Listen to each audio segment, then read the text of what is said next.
want it or not, because I haven't heard anybody say that we're working on this to leave it here for the people that want it here.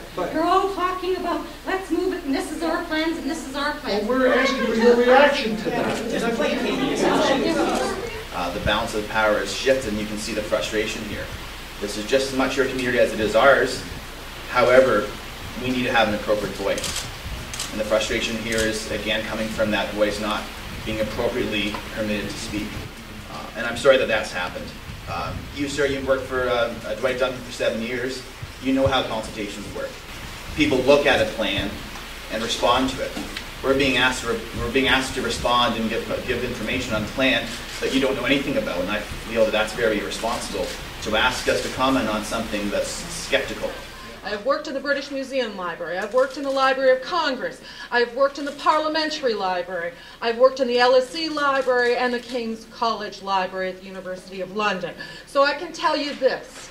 This library and the entire library system of the City of Windsor does amazing work with the tiny amount of money that it has from the city.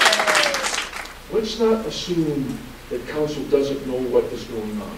Let's not assume that the library board doesn't know what's going on. The same way they've changed this, they're going to have to come back with some recommendation. Can you give us an honest impression of what your position is, Fulvio? What is your position based on the input that we've given? Very simply, I'm here to listen.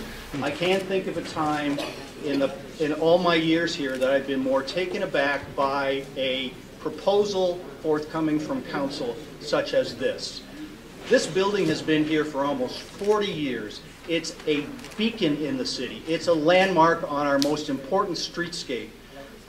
Why would we want to demolish this building, and how could we possibly afford to build another one? And why would we want to marry it with an aquatic center? For that matter, why do we need an aquatic center?